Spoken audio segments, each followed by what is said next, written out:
Right, kia ora koutou katoa and good afternoon everyone. First to the week ahead.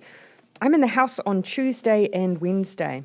Also on Tuesday I will speak at the launch of a new framework for how the government will work with survivors of large-scale catastrophic events, learning the lessons of the past, and with thanks to the Stand With Pike Family Reference Group and the Public Service Commission. On Thursday I'll be in the South Island to mark the extension of Mana Ake, our mental health and wellbeing program for primary schools, along with a civil defence visit to check in with communities following recent weather events. On Friday, I am in Auckland, where I'll join Minister Hipkins at an event to fully welcome back international students to New Zealand. International education is a significant export earner, and with our borders fully reopened, the sector is able to help accelerate our economic recovery. Since our reopening, we've seen international students begin to take full advantage of our open borders, returning to take up the very best of New Zealand education.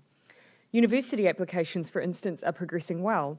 I'm told that the applications are at around 50% of pre-pandemic levels and are expected to increase in the latter part of this year for a 2023 start. This is an encouraging restart for the sector.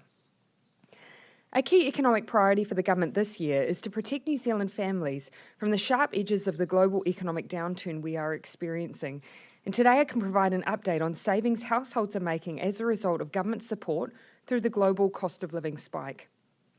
New Zealanders who have filled up at the pump approximately once a week since our 25 cents a litre reduction in fuel excise began in April have saved about $276 to date for a 40-litre tank, or $414 for a 60-litre tank. The price cut extends until the end of January next year. In the first 3 months of our half-price public transport initiative, New Zealanders saved $2 million a week and have taken 28 million cheaper trips on buses, trains and ferries. And the half-price fares continue until the end of January 2023. So far this winter season, the winter energy payment has seen $307 million paid to 971,000 older New Zealanders and people on a benefit. The payment, which started on the 1st of May and will continue through to the 1st of October, means a single person has received $330 to date, while couples have received $510, with more to come. And with 1 million free lunches a week at schools across the country, a family with 2 children at a school who is part of the Healthy Lunches program is now saving over $2,000 a year, roughly.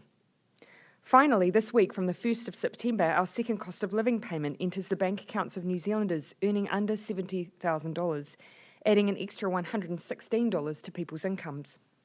While the clear eligibility criteria being present in New Zealand remains the same, we are making some refinements to the testing of that for the second and third payments to ensure people are in the country, as Minister Parker outlined earlier today, including cross-matching data to look for overseas IP addresses or the filing of a non-resident tax return for the past year. The vast majority of New Zealanders, however, will not experience any change and will receive the payment directly into their bank accounts.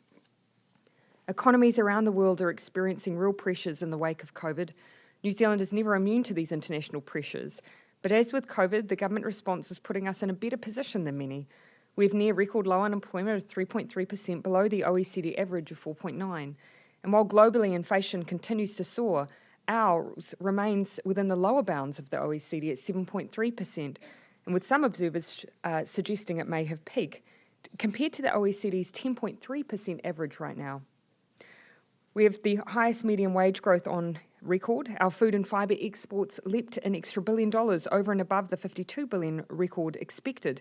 And we're investing in jobs and schools to meet the demands of a growing economy, while taking full advantage of open borders, welcoming back our tourists, securing free trade deals, and restarting our important international student market.